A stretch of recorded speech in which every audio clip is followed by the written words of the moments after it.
Hartlik welkom vanoggend by hierdie geskiedkundige dag. Hierdie baie spesiale dag. Hierdie dag wat so bepalend is met die Christelike geloof. Ek het vanoggend net 'n paar afkondigings, eintlik maar net oor hierdie naweek. Sondag het ons 2 eredienste. Die eerste een is om 6:00. Dit is die opstanding, die vroeë opstandingsdiens.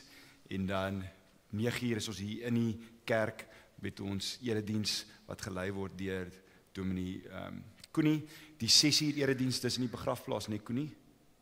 Is in die begrafplaas. So bring asseblief julle eie stoele saam, indien julle nie op die grond wil sit nie, en u is meer as welkom om saam met ons daar te beleef hoe die son opkom, iets wat ons al vir jare doen en waar ons saam met die groter kerk ook by daardie geleentheid aansluit.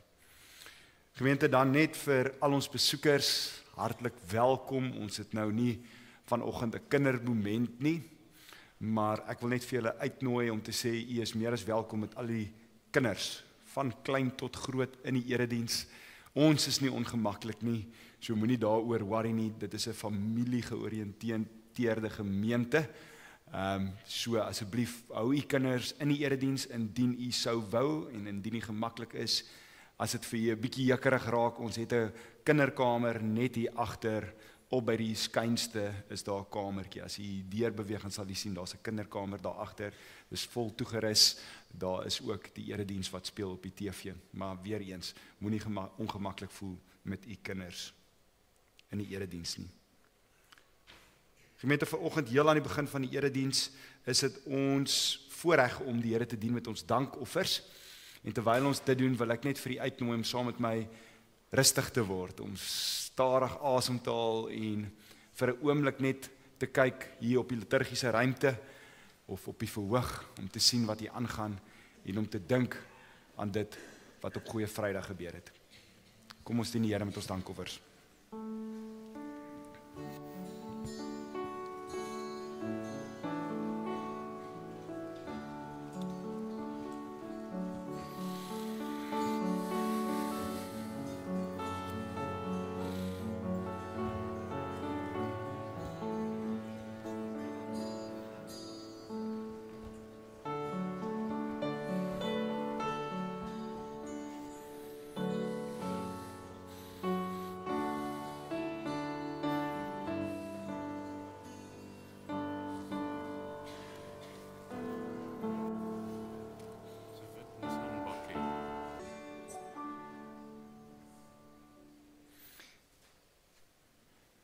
Gemeente, net op 'n ligte noot, ons gaan nou die Christuskers afblaas soos wat ons doen op Goeie Vrydag, maar net voordat ek daar by uitkom, Dion het nou net baie bekommerd na my toe gekom en my herinner aan 'n wit Nissan bakkie wat hier bo staan, wat se ligte vol skyn. So daai persoon se liggie gaan ook afgeblaas word, indien julle nie nou daarby uitkom nie. So, gedurende die ere, dankie Mossie, daar gaan hy. Gemeente, ek blaas vanoggend vir ons die kers af. Ons dink aan Goeie Vrydag, ons dink aan die moment toe dit donker geword het oor die hele aarde. Ons dink aan ons Here Jesus Christus aan die kruis.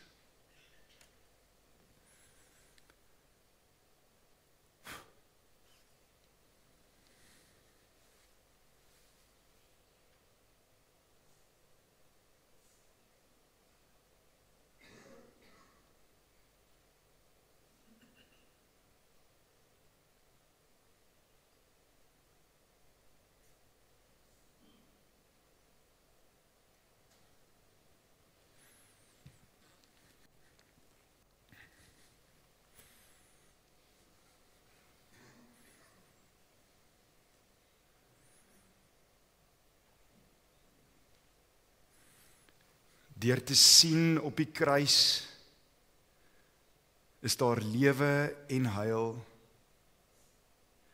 Is daar lewe vir jou en vir my. Sien gelowig op hom, word gereinig en leef, want verlossing bied Jesus jou vry. Amen. Gemeente, kom ons staan vir die volgende liedere, ons staan vir 2 liedere, die liedere is dit, my koning. Jesus hou my by die kruis waarna ons sitplek gaan inneem vir nog 2 liedere, Vader ons ween en At the Cross. Ons staan vir die eerste 2 liedere waarna ons sitplekke inneem vir die volgende 2 liedere. Kom ons staan.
Kom ons bid saam.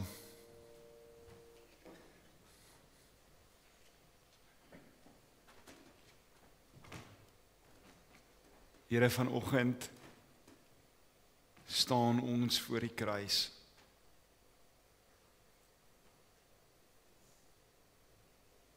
Vanoggend sien ons U aan die kruis. En vanoggend is ons dankbaar vir U kruis. Ons vra dat U die woord sal kom oopbreek vir ons. Dat U vir ons, al is dit net vir vandag, sal hou by die kruis. Sodat ons deur die hulp van U Gees opnuut kan besef U liefde. Die liefde wat vir U daar aan die kruis gehou het.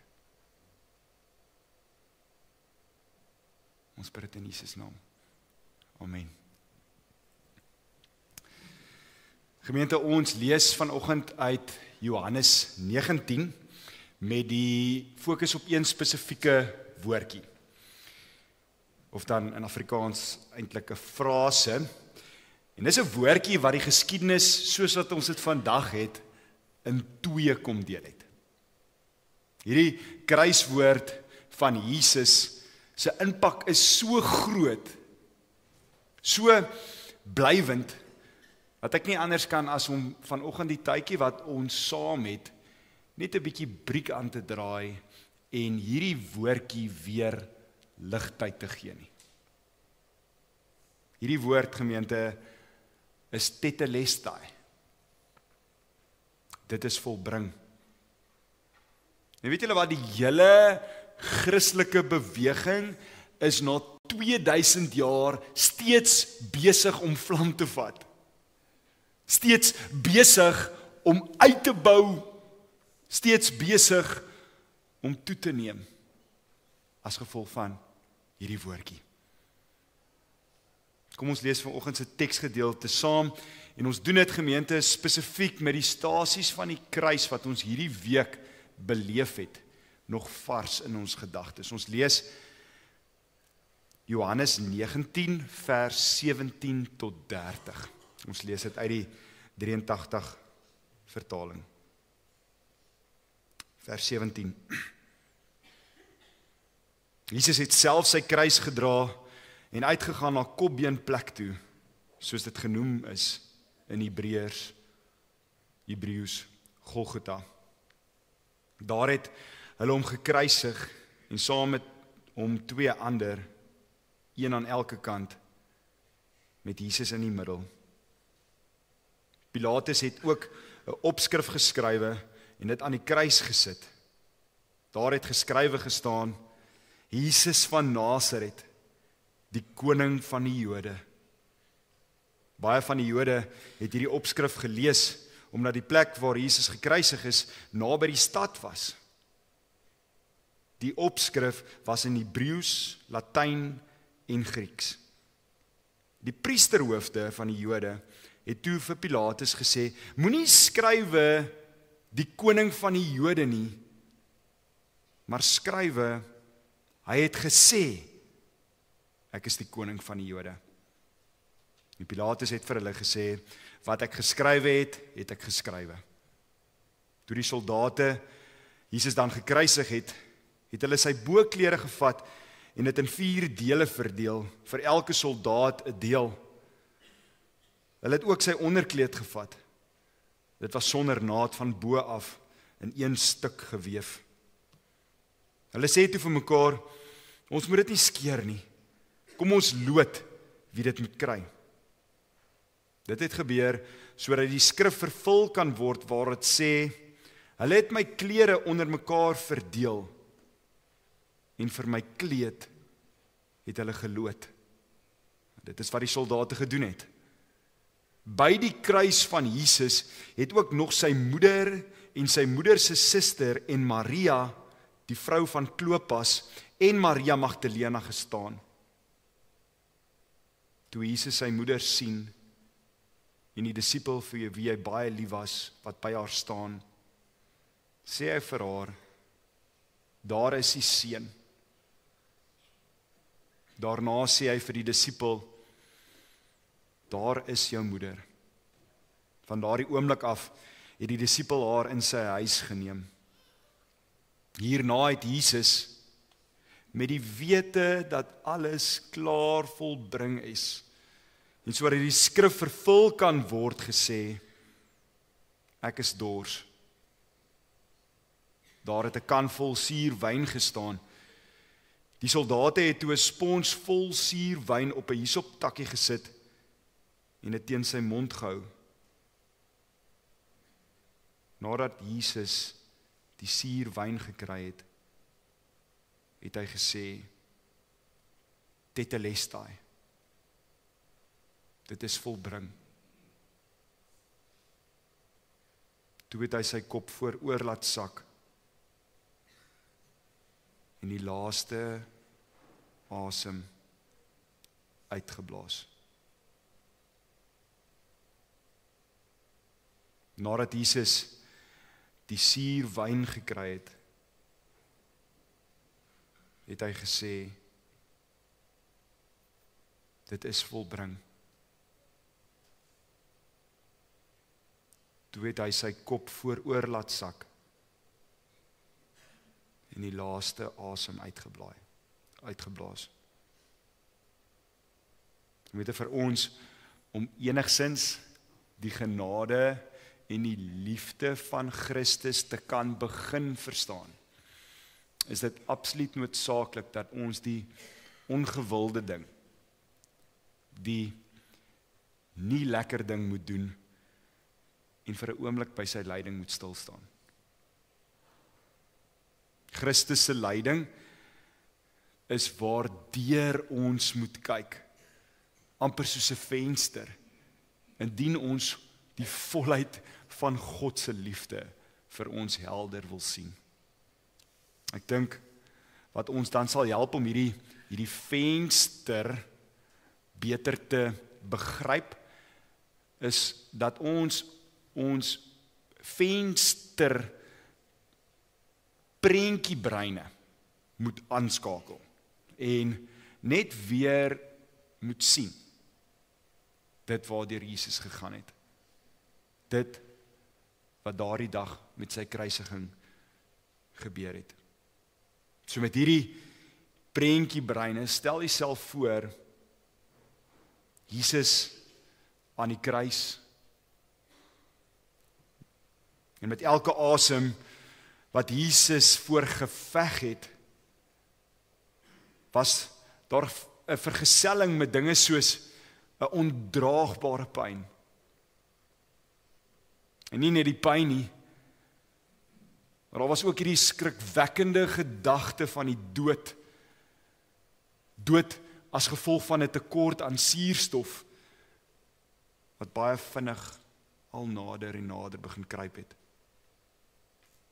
Elke beweging het ook gelei tot heel moontlik geroeste, nie mensvriendelike spykers, wat al dieper en dieper deur spiere en ligamente geskeur het, soos sy liggaam al swaarder en meer leweloos geraak het. Ek is nie 'n dokter nie, maar heel moontlik moes hierdie slagoffer ook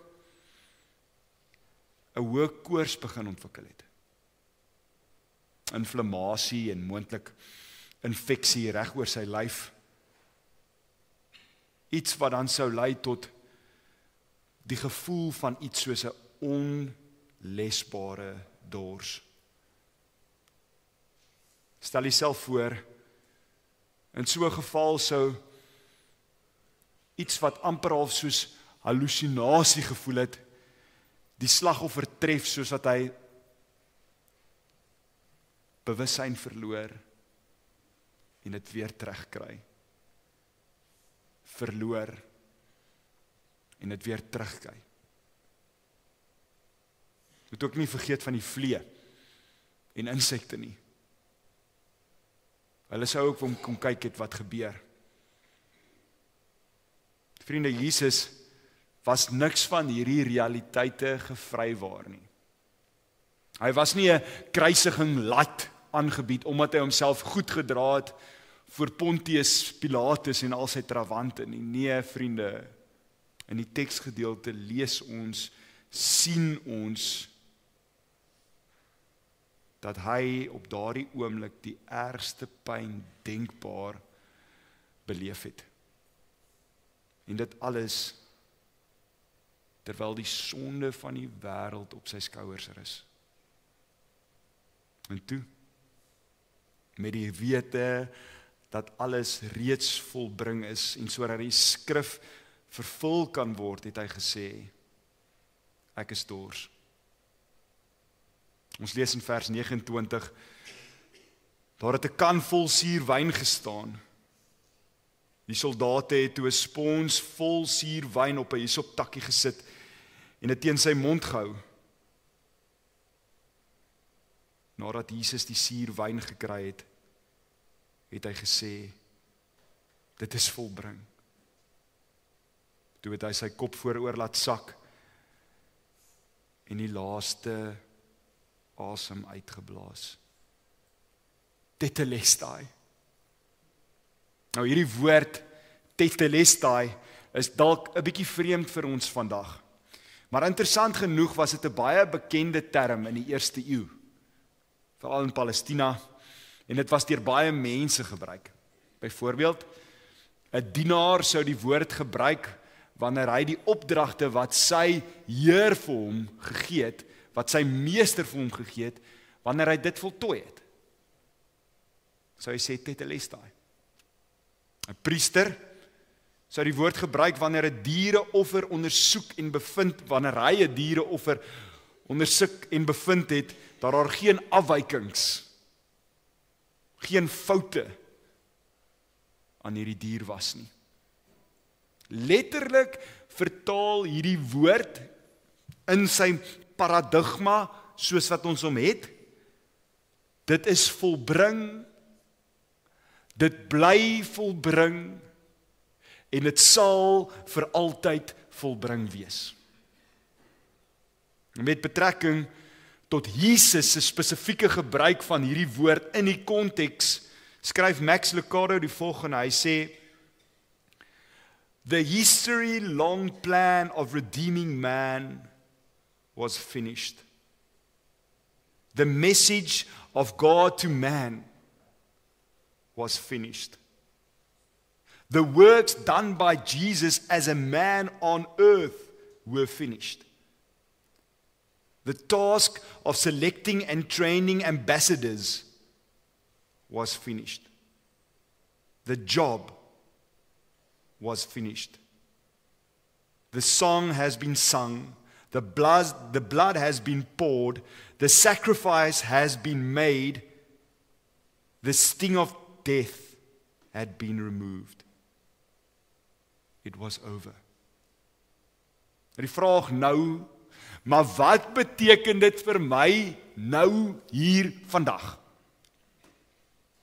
En ek wil graag hierdie vraag probeer beantwoord deur 4 waarhede aan die hand van die woord tetelestai uit te lig. En ek wil dit doen aan die hand van 'n paar teksverse. Die eerste ene wat jy vir ons daar kan opsit, Dani. Eerstens roep Jesus se laaste woorde aan die kruis uit dat hy eens en vir altyd met sonde afgereken het. Neem net gou vir 'n oomblik dit in. Daardie dag op Golgotha, na sy pad van smarte, toe hy sê, dit is volbring, het hy eens en vir altyd met sonde afgereken. Ons lees in die eerste brief van Johannes, 1 Johannes 1 vers 7 die volgende, maar as ons in die lig leef, soos wat hy in die lig is ons aan mekaar verbonde en reinig die bloed van Jesus, sy seun, ons van elke sonde. Hoe geruststellend is dit nie? God het ons menslike vorm, menslike gestalte aangeneem, nie net sodat hy vir ons kon kom wys hoe God lyk deur die manier wat hy onderrig het en die wonderwerke wat hy gedoen het nie, nee, maar ook juis dat hy die volle effek van sonde op hom kon neem, daardie dag by Golgotha. Hiervan lees ons ook 'n paar dinge in Hebreërs. Ek het 'n bietjie ook by Hebreërs stil gestaan. Julle sal nou hoor 'n paar teksgedeelte wat ek daar uitgehaal het. Die Hebreërs skrywer skryf so mooi van die menslikheid van Jesus in Hebreërs 2 vers 9. Hy sê: "Maar ons sien Jesus met eer en heerlikheid gekroon op grond van sy lyding en dood. Hy is 'n kort tydjie minder gemaak as die engele, sodat hy deur die genade van God vir ons almal sou sterwe." En ons sien ietsie hier van die broosheid van Jesus wanneer ons kyk na sy kruisiging. Wanneer ons kyk na sy lyding. Waarom nie die gestalte van 'n engel aanneem nie? Nee, vriende, Jesus het ook gekom om vir ons te kom sterf. As ons 'n bietjie die Ou Testament gaan lees, dan sal ons sien, en u sal dalk nou onthou soos dit sit, dat konings in baie gevalle iemand aangestel het om hulle kos te proe voordat hulle sou eet. En hulle sou dit doen om te voorkom dat iemand anderste hulle miskien wou vergiftig en wou doodmaak.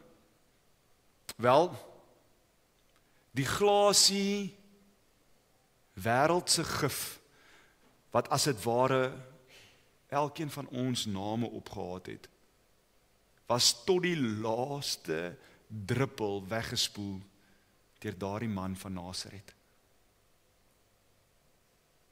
Hy het as plaasvervanger opgekom vir ons en die dood, die sonde wat lei tot die ewige dood op hom geneem. En hy het dit gedoen sodat ons vir ewig saam met God kan lewe. Hieroor skryf die Hebreërs skrywer in dieselfde hoofstuk: "Aangesien hierdie kinders mense van vlees en bloed is, het hy ook net soos hulle mens geword. Dit het hy gedoen om deur sy dood die een wat mag het oor die dood, dit is die duiwel, te vernietig." Wat 'n kragtige woord.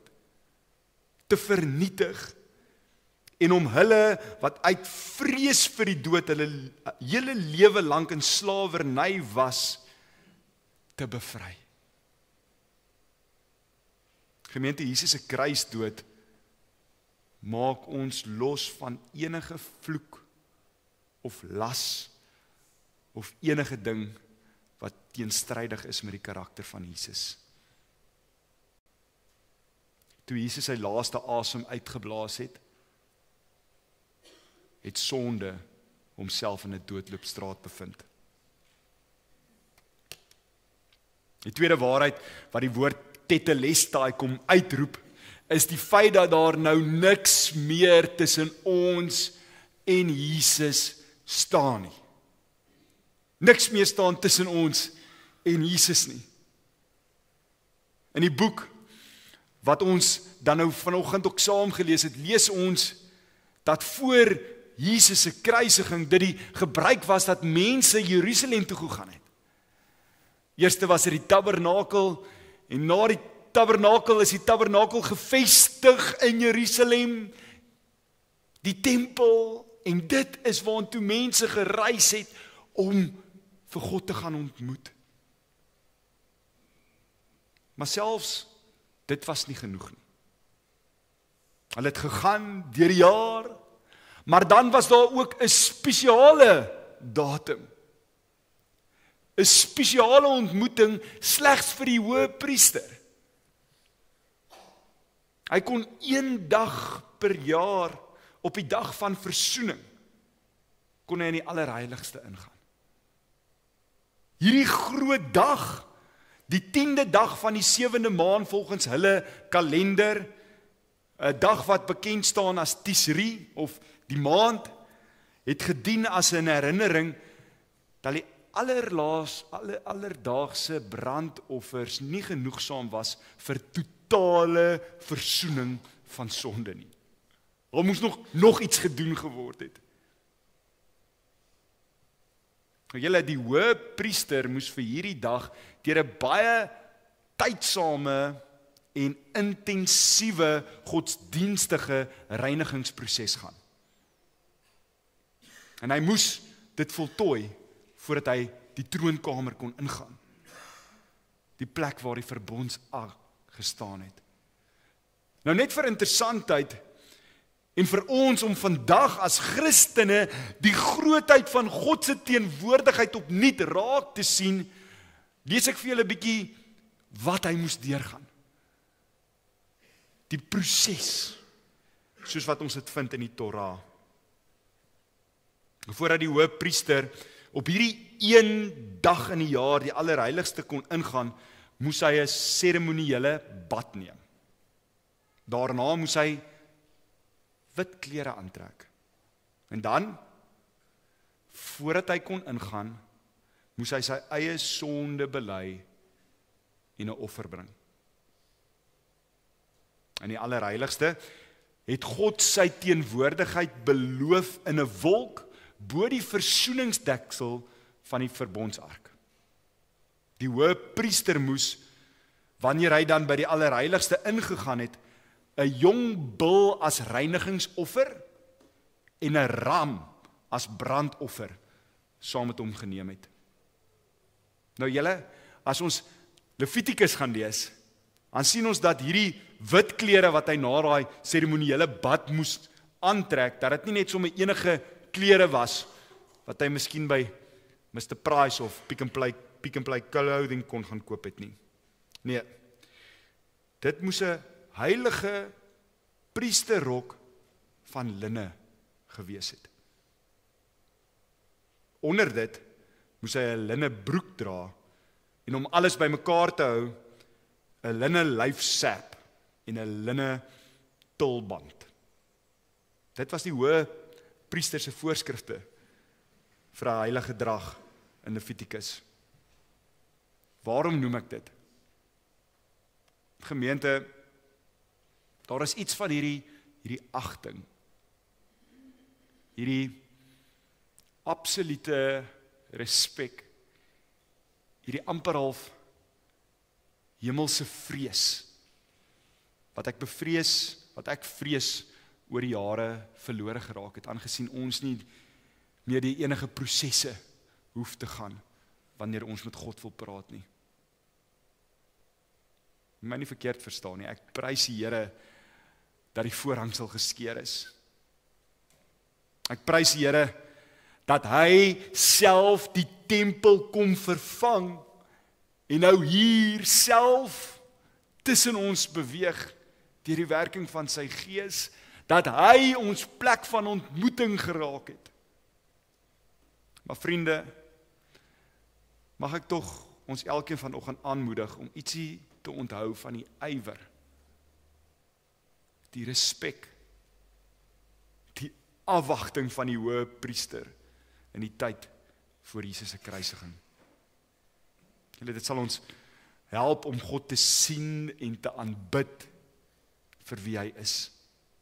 Dit sal ons help om met hartsoortuiging en as 'n noodkreet te kan sing, Grote God, aan U die eer. Heerlik is waar U regeer. Hemels is U majesteit. Heilig U geregtigheid. U wat alles onderhou. U is ewig en getrou. Die derde waarheid wat uitstaan soos 'n seer duim, is dat die woord tetelestai uitroep, jy is aanvaar. Jy is regtig waar. Aangesien Jesus deur sy dood die stempel van aanvaarding op ons lewe gedruk het, is dit menslik gesproke die lens waardeur God na ons kyk. En daarom, vriende, is ons nie net aanvaar nie, ons is ook geliefd. Terwyl ek hierdie week aan hierdie waarheid gedink het, was ek net opnuut herinner aan so baie tieners wat streef na aanvaarding. Wat eintlik smag na aanvaarding. Baie van hulle, selfs van ons tieners, voel oorgeslaan. Misgekyk. Nie goed genoeg nie. En dan oordoen hulle. Overcompensate hulle. Hul mens wees met die hoop om aanvaar te word.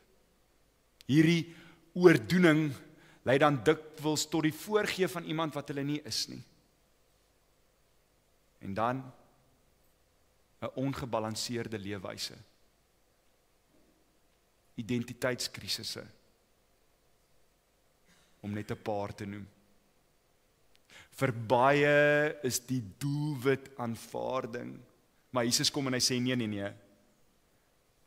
Jou vertrekspunt, my geliefde kind, is aanvaarding. Julle, dit verander alles. Dit verander hoe jy jouself sien en jou uitkyk op die lewe. Dit gee jou ook die vermoë en die waagmoed om jouself uit te leef, soos God jou gemaak het om te wees. Jy, geliefde, is aanvaar. Die laaste waarheid, wat ek net vinnig wil uitlig, is dat Jesus se dood aan die kruis vir ons die volle versekering gee van die ewige lewe. As ons kyk na sy kruiswoorde, as ons kyk na die waarheid van sy opstanding, dan sal ons sien dat daar geen versteekte terme en voorwaardes is nie. Aangesien sy offer perfek was, hoef dit nooit herhaal of aangevul te word nie. Hieroor ook skryf die Hebreërskrywer in hoofstuk 10. Hy sê in vers 14, deur die een offer het hy die wat vir God afgesonder word, vir altyd volkome van sonde vrygemaak. Wow, so treffend. Hierdie woordjie afgesonder, of soos wat ons in die English Standard Version daarvan lees as perfected, dit het te doen met voltooiing. Om iets wat tans aan die gang is, af te sluit. Ons is heeltemal veilig in die hande van ons verlosser. Alhoewel ons wel steeds kan val onder die versoeking van sonde, weens ons menslike natuur, en natuurlik dan soos Dawid ons opstandigheid moet bely,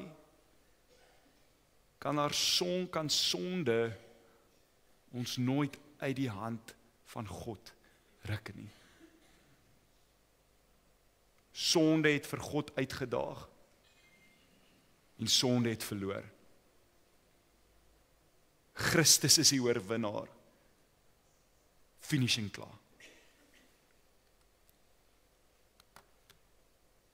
Geliefdes, ons het vanoggend weer gehoor dat Jesus se laaste woorde aan die kruis tetelestai was.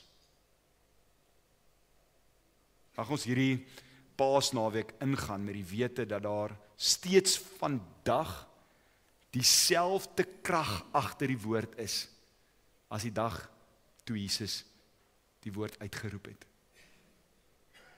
Mag ons vashou aan die waarheid dat hy volkome ons sonde vergeef het.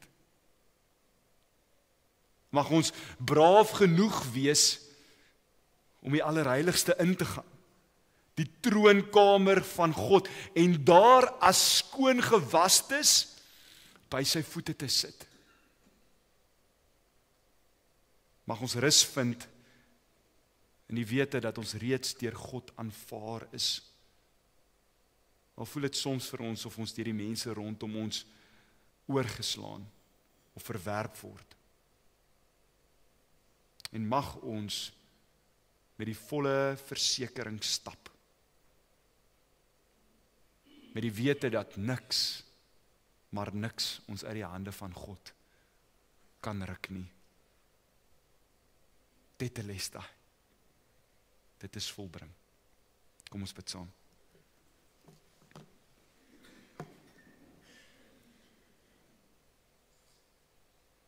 Here, ons prys U vanoggend vir U kruiswoord. En dat ons kan weet met volle sekerheid dat niks ons uit U hande uit kan red nie. Dankie dat U nie opgegee het nie. Dankie dat U vir ons ook in die gedagtes gehad het. Aan die kruis. Ons bid dit in Jesus naam. Amen. Ek wil asseblief vra dat Michiel en Koenie na vore kom en by die nagmaaltafel aansluit en dan ook dat die eredienswerkers net vir ons hier kom help met die broodjies asseblief. Baie dankie.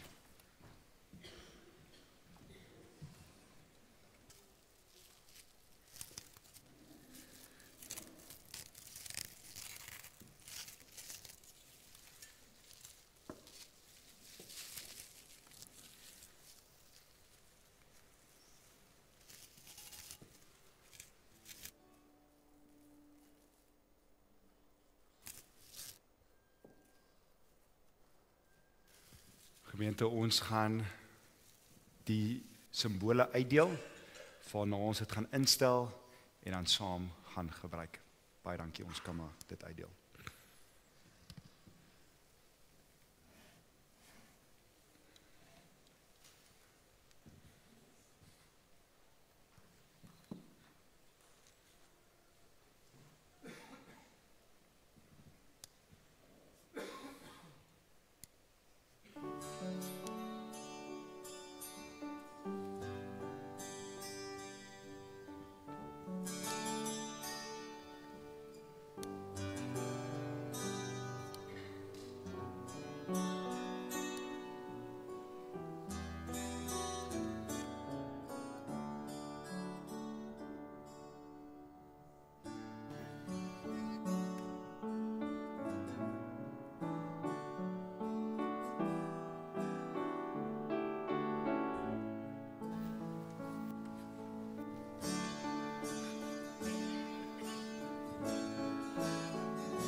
Gemeente, as julle asseblief ons net kan aandui as daar enigiemand is wat nie die brood of die wyn ontvang het nie.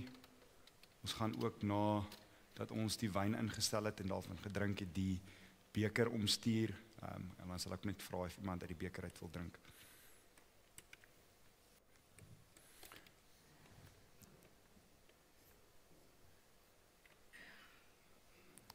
Baie dankie ook aan al die eredienswerkers.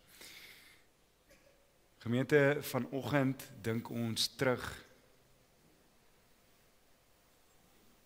aan die groot lydingsweek. Daardie aand toe Jesus self die nagmaal ingestel het. Net voordat hy oorgelewer is aan die soldate en daai spesiale ontmoeting wat hy met sy disippels gehad het. En vanaand nooi hy ons in na die tafel toe. En hy sê ook vir julle. Nadat hulle geëet het,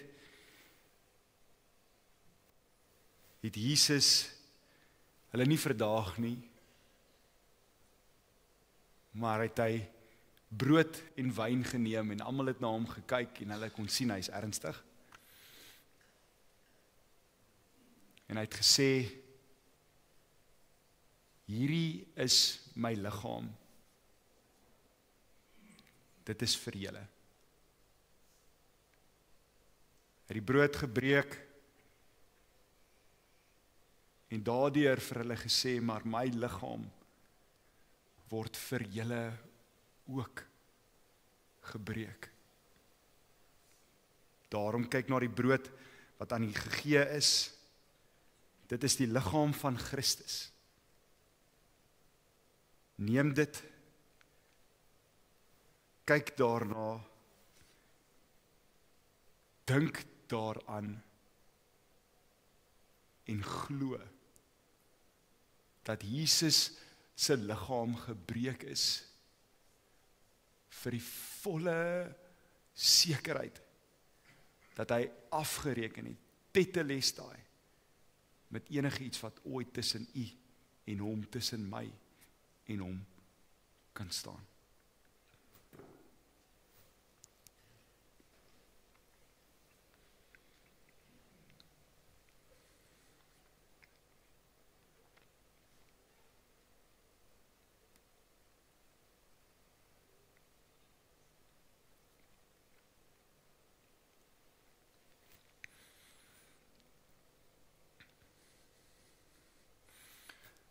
Gemeente, die beker van danksegging is die bloed van ons Here Jesus Christus, wat vrylik vir ons gevloei het.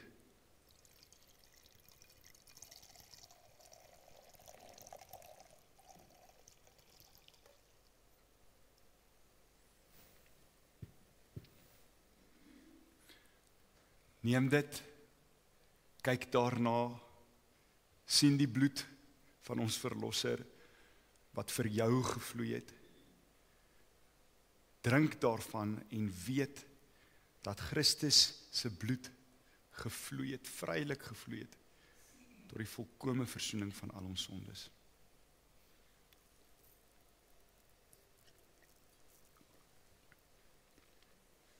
Christus se bloed.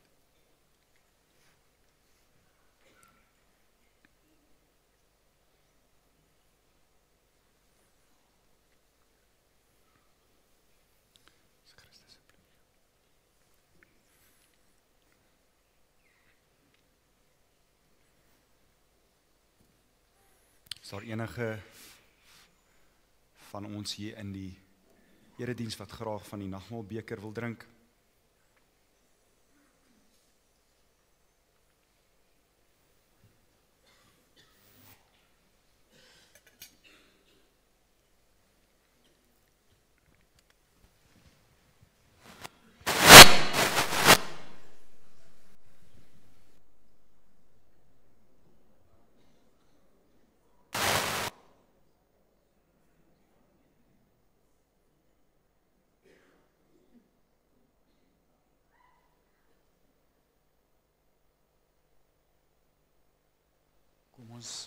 Kom ons bid saam.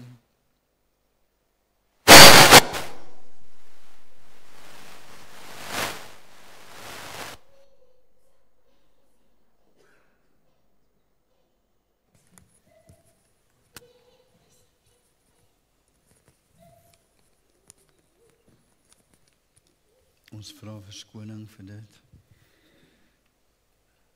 Here God,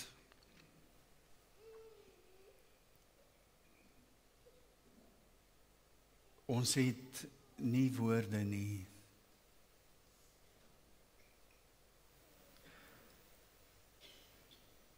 Dit wat U vir ons gedoen het en waarin ons die afgelope week so diep bewus geraak het met die Via Dolorosa, die stasies van die kruis, die verskillende momente van U lyding. En vanoggend hier saamgevat in die woord Tetelestai.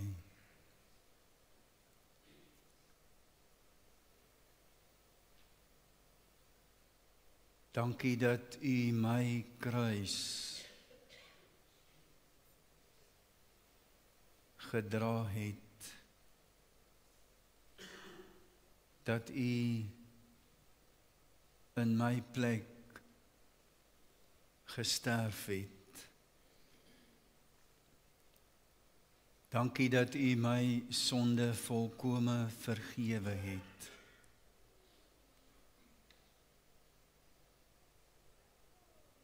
Dat ek direkte toegang tot die heilige God het.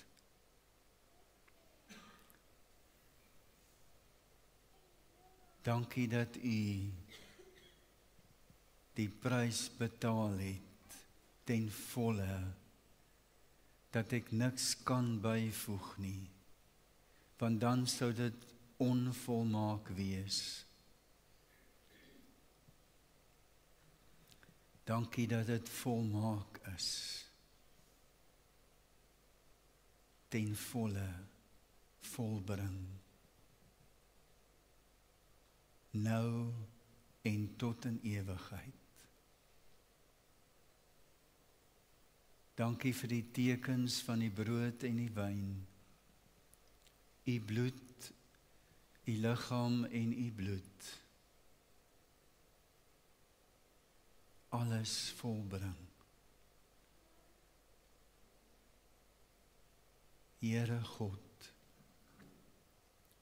dat U dit alles gedoen het vir ons elkeen en vir elke mens op hierdie wêreld.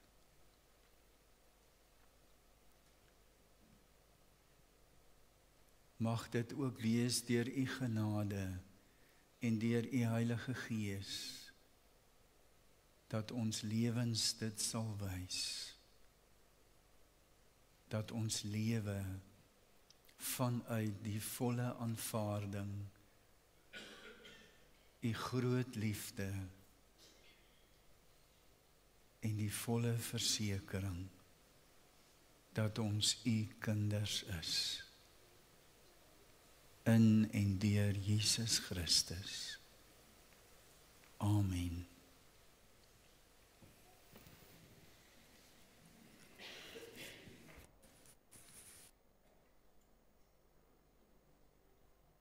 Gemeente, kom ons staan vir ons slotlied, waarna ons uit gaan beweeg, Lucinda. So ons het nie 'n seën of 'n seënlied vanoggend nie. Ons sing ons slotlied staande, waarna ons uitgaan. Ons wil net vir U herinner aan die nagmelkkelkies. Ons gaan dit sommer aan die agterkant, soos wat U uitbeweeg, is daar emmers en daar is 'n bietjie water onder in die emmers, net sodat dit nie so hard klak as jy dit ingooi nie.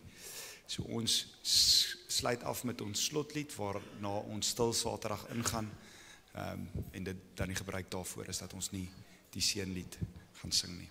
Kom ons staan en sluit af.